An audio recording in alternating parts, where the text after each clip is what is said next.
Welcome to Ellie Goldsmith's Relationship Flow. We have the pleasure on our 4th episode with our special guest, Wifey.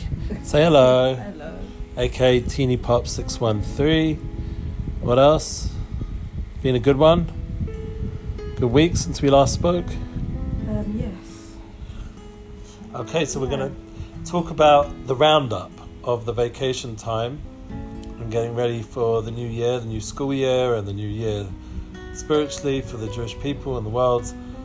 What would you want to say, like, this last week or so has been, in terms of the children and getting ready yourself for the school year? And well, it's been a roundup of still getting the balance of trying to keep everyone busy and still do positive, nice things.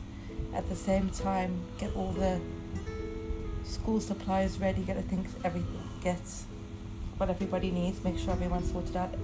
Everyone's starting at different days, different dates, different times. So it's kind of juggling all those different things. yeah, So right now we're rounding up our life from holiday to back to not. Yeah. We're trying to take that with us. Yeah. Working that out, trying to take it with us. I think that people need to realize that whoever's listening about, and we appreciate the listeners and the sharing and all the good feedback and energy we get. People, thank God, are enjoying it. I think that the concept of regroup, as we spoke last time, and emotional stamina has resonated with a bunch of people that I've spoken to about it. I have a course, United Souls and Unity Flow podcast, and over there you can listen to the fact that we have those abilities to constantly re-energize and develop ways to emotionally strengthen ourselves. And I think that people really need that right now. It's like something that was resonating and people were making a point out when I was talking about it.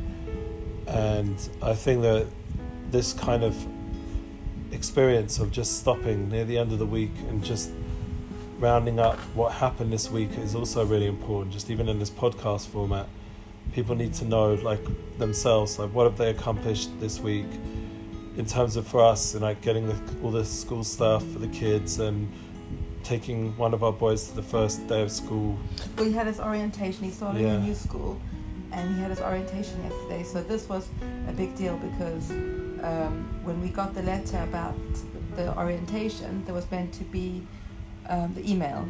There was meant to be an attachment of all the things that he needs, because he's dorming. He's going to be dorming, so all the things he's going to need, and when it starts, and how everything works. So I'm very organized, as we said at the first time I came on, about kind of working on not being a perfectionist, and it's okay.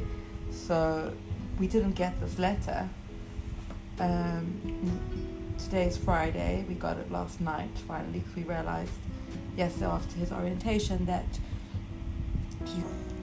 we're meant to get something. So he starts on Monday. We're going into Shabbos. He starts on Monday, which leaves me just Sunday to get everything that he needs to start, and he's dorming there. So I had to really put everything into practice, what we really speak about all the time. Because freaking out, it's not going to help anything. Okay, I got triggered. I'm actually happy we only got the letter or the email last night, because it meant we can actually spend the last few weeks focused on vacation. I guess we could talk. That's where our difference. Even though I was working, but I was still able to take off here and there. Even last night, I left work a little bit early so I could come with you to give support to our boy starting his first thing. That's where our differences come in, because I would be he can't start his new place without everything he needs, because it doesn't give it. He needs to have the confidence and the security, and you're for you think that doesn't really. Well, the main thing is that we gave him the quality time. But so what we did, we drove it. It's not something the connection. We drove the things that people need. You can get exactly. So we gave what's most important, our time, emotional connection and time, and security and stability. And we still had a really positive week. Like, we were able to do a lot of activities. You know, I was working some of it. We didn't go like away anywhere like the previous week, but we still were able to like go kart for the kids. My oldest daughter took ice skating. Took them go karting also, and ice skating. We went today again. Swimming. That was really nice, and they went swimming a bunch of times, and just to give them that opportunity to air out in all the different ways. And our oldest son's gone to Uman, so that's a big deal, and he's with a lot of other young people there doing his thing. And you know, even though personally I would prefer him to be in a program and start off the year in Jerusalem doing his job and his program, but you know, this is also an opportunity, you know, with all the rules coming back in. I think he needs to do this to regroup with himself. Yeah, and last year he missed out being there Rosh Hashanah, so Uman Rosh Hashanah is a big deal for him. Stamina to carry on. That's why everyone's got their different things that they need to. Yeah, and each child, and we spoke about that in our United Flows, in the United Souls course, that everyone's got their own mission and light and message, and same with our children. We have to like develop them individually, not as a group. So even though we mentioned about regrouping, but within each group or each sphere of influence, each soul you encounter is individual. And that includes all our children and even, you know, our soulmates. We can't think that they're going to be more like us. Usually they're not. The opposites attract. So, and then we have to work it out. Yeah. So we came back last night from picking him up, and we got this email like on the way home. So I was driving, so I couldn't obviously look at it. And so I looked at it as I came into the house. So it triggered me. And then my daughter had asked to do something, forgot. And I overreacted because I overreacted.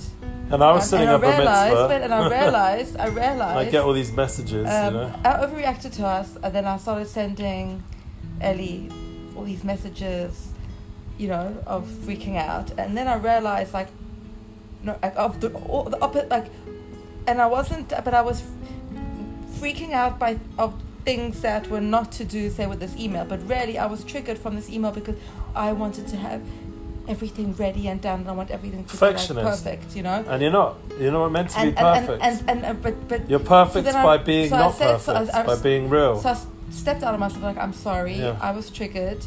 I overreacted of something that was not even to do with what I was really upset about. The food was salvage, you know, it was fine. She went to turn off the oven, so the chicken was cooking for a very long time.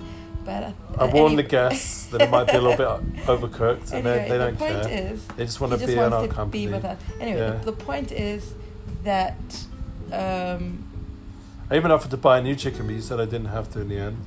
Yeah, it looked alright. And I was at bar mitzvah, and I could have gone to like this rock and roll camp video thing. There was loads of traffic, and we were going to get there late anyway, and I had bar mitzvah, so I just felt the focus was my son rather than all the time hustling, trying to get pictures of, you know, famous people who recently have come here and been with famous people, and, you know, I get a selfie with them and get to talk to them and connect with them, and in the end all that hustling, you know, can end up being nothing. So I just felt like family first. So I think spending time with my son, being there for the family. Because right now we're just having this conversation by and this whole trip we've done that. This whole vacation, everything. This whole bunch of weeks. Personally, I deserve congratulations as a husband because I've you did really well. You've been very really focused on the family when I needed to, like with the swimming and turning off the phones, and even today with the skating, I was totally present. You were really present, and which was amazing. Only pictures I took was just for our family, and maybe I'll post some, you know, on the other platforms after the fact.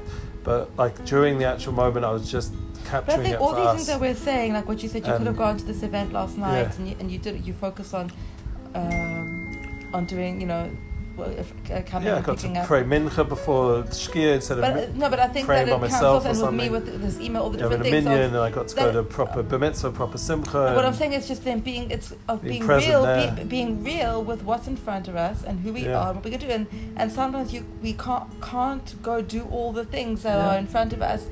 And that's okay, and being real and prioritizing. And I think that will help people realize, like, you know, people getting worried about Corona coming back and all this stuff. Really, if we're doing God's will. Like, we're tuned into our mission and what our purpose is, and we won't have things like Corona like affect us negatively, because then we were never meant to go to Kutzlar. It's like, I have a tour I hope to be able to do. Fine, I got to see my parents in London, that was amazing, but to be able to go to America and to, you know, be able to meet with everybody there and do events and to focus, you know, on what we're doing, the tour, and to be able to experience, you know, the shefa, that there's a lot of abundance that comes from these tours, money-wise and spiritually, being with Rav Orish for a few weeks. It's a big, you know, boost to my job. But at the same time, like, I've seen over the last year and a half or more that we've got a studio here, we'll be able to do stuff here. I've been able to be with the family more, less traveling, and people are still connecting. Some people even made it to Israel. Like, one of our main people from Toronto turned up this week, and I was able to, you know, get a donation through their kind charity in Toronto. And there's things still being accomplished without having to go and chase everybody in North America and other places, and to be able to just connect with people in real ways and just accept that this is the reality, that we don't, what we used to do, be able to travel and fundraise and do all these big events, but now we can be in Jerusalem, and it works out anyway through online platforms, and, you know, there's other ways to be able to connect with people. That this podcast is a proof of that. So it's just about realigning oneself to the reality. Exactly, realigning to the reality. Yeah, and rounding off, you know, when you've gone through a positive few weeks, rounding up, taking it with you, and realizing now that we've got, you know, the kids going to go back to school. So now the next step is for us to focus on our relationship again, like, as a priority, not just the kids.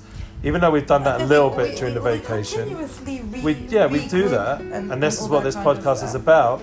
But now, once the kids are back in their schedule, at least for the month that they go back, because then it's holidays again already, like Rosh Hashanah, Yom Kippur, Sukkot, comes the Chagim, and then we're back again with the kids, you know, in a different way through the holidays of the festivals.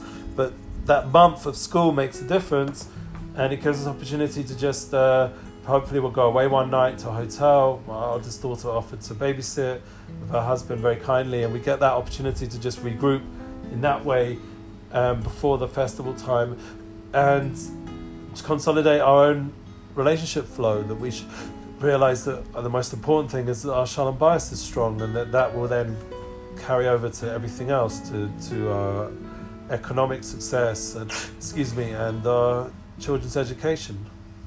You want to say anything else before we go? I worry that it sounds a little bit of a mush what we're saying, but No. I think I think if we could summarize, it's always good, because there was a lot of points that brought up. So first thing, we have to regroup and round off what we accomplished this last bunch of weeks, the vacation, and everyone should do that on some level. Just take time to internalize. And then working out how to move forward. Even with the kids, talk about what they enjoyed the most. Remind them of their favourite moments. Like, I did a slow-mo video of my daughter. She was going backwards ice skating, and my message to all my family was, and the people I sent the video to, was, now you can go backwards into this last bunch of weeks in slow motion and just take apart a little bit those high points of the vacation, so you don't just rush off back into the hustle. Like, you've now taken with you those positive moments, those family moments, those highlights, and that will give you the emotional stamina and strength to go ahead. Yeah. And then once we are going ahead, even if we're back to a full day of work, full day of schooling and everything else, but still to then prioritize the relationship of the shalom bias and having a relationship with oneself. Yeah, those, and be able to prioritize intimate moments, and being real in marriage. That you should, like we talked about in our episodes of intimacy. My wife wasn't on those episodes, which is definitely, a big part of it. The idea of intimacy should be prioritized. That you have to have those moments in your relationship where nobody else is around, and it's just between you and your soulmate, and you connect in a deep, profound way, in a loving way, and all those good things we spoke about in those episodes previous to this time. And be worth taking a listen again. But the idea is that, going ahead together, that's the idea, and to realize that the new year that's coming up has a lot of potential right now. This Shabbos we do the blessing of Elul, and that has in it a hidden blessing for the new year. And we should have in mind our relationship and our family and our friends, and bless it, and really pray for a lot of good things to come. And I think that's the best way to round off this year as well. Anything else? That's good. Okay, everyone should be blessed, and we're looking forward to your feedback. Check out the links and the email to contact us below. We're putting it on a nice podcast post in a blog format, and we appreciate you listening and sharing the content.